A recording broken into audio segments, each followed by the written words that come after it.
Here we have the famous DNA double helix. You can see the two helical strands that are intertwined and wind around each other on the outside of the molecule. This is the material that stores all of our genetic information.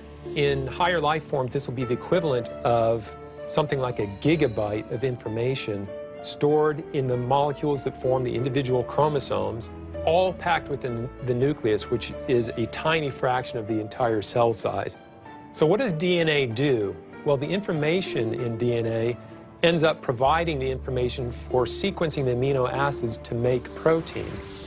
We have information in a one-dimensional form that provides the information for a three-dimensional form.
I'm finally just beginning to grasp the complexity of the cell.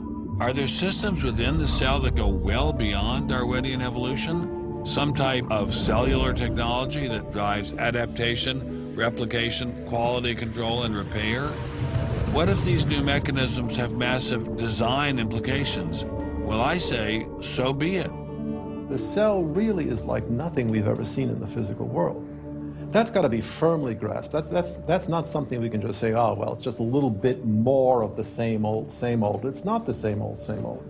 We are finding is that there's information that's in the cell that cannot be accounted for in terms of these undirected material causes. So it has to be. And so there's some other, so it has to be an information source. So one of the key questions faced by modern biology is, where do you get information from?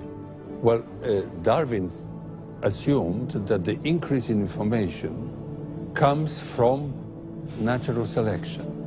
But natural selection reduces genetic information, and we know this from all the genetic population studies that we have.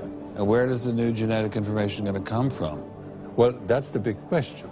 So when we find information in the DNA molecule, the most likely explanation is that it too had an intelligent source. I mean, we need engineering principles to understand these systems, okay? I mean, it's only because of our advancements in nanotechnology that we can even begin to appreciate these systems. But using intelligent design didn't seem to stop the scientists I spoke with, so why all the controversy? Suppose we find, simply as a matter of fact, that our scientific inquiries point in one direction. Which is that there is an intelligent creator. Why should we eliminate that from discussion?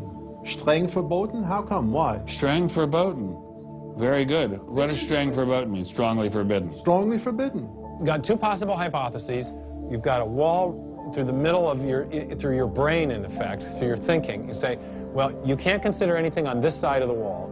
Only hypotheses on this side of the wall are permissible for consideration. What about academic freedom? I mean, can't we just talk about this?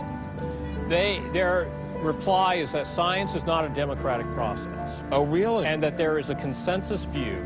But wait a minute, we are to subscribe to the wait a second, but view. Darwin challenged the consensus view, and that's how we got Darwinism.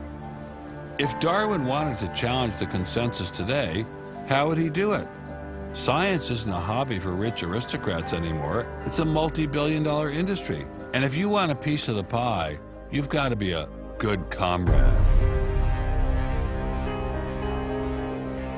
Scientific ideas. How we get them to you, the people. Every idea must be inspected to ensure that it is safe. all theories must pass through a series of checkpoints. First, the Academy. Getting a controversial theory through the Academy can be dangerous. Few people know this better than Congressman Mark Souder. He uncovered a targeted campaign led by individuals within the Smithsonian and the National Center for Science Education to destroy Dr. Sternberg's credibility.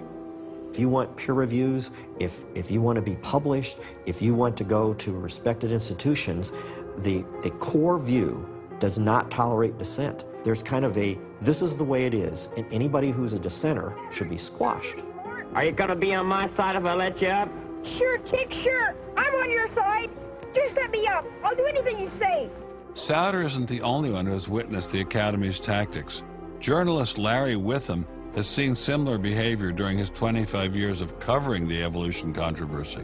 Once you're thick in science, you can't question the paradigm. But if you want to get grants, if you want to be elected to high positions, if you want to get awards as a promoter of public education of science, you can't question the paradigm.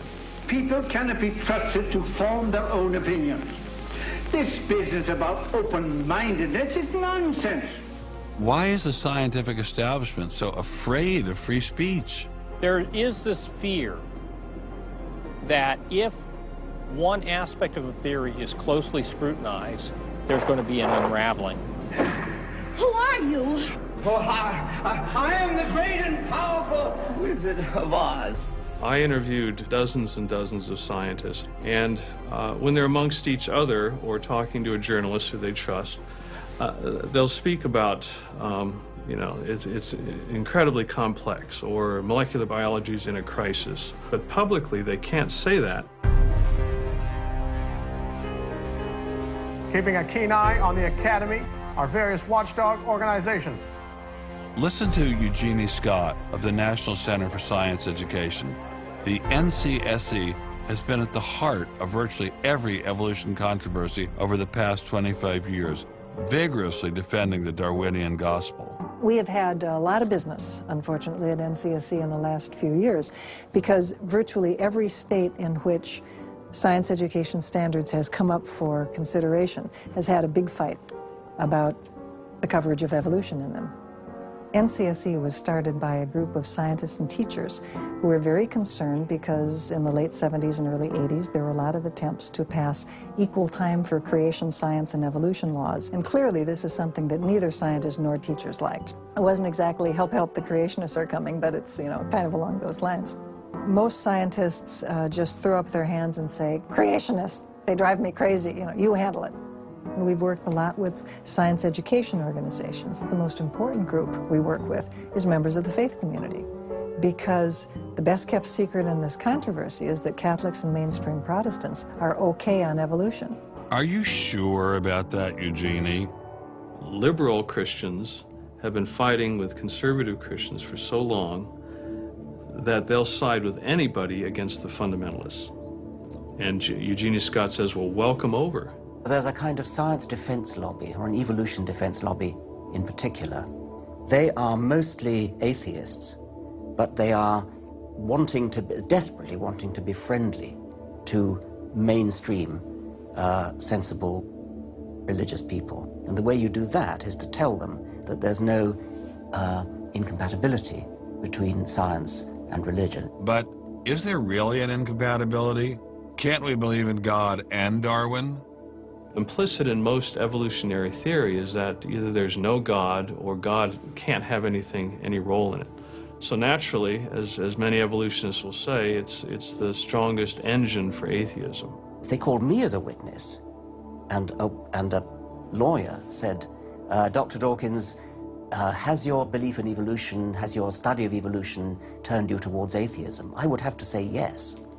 And that's the worst possible thing I could say for winning that court case. So people like me are bad news for the science lobby, the evolution lobby. By the way, I'm being a hell of a lot more frank and honest in this interview than many people in this field would be.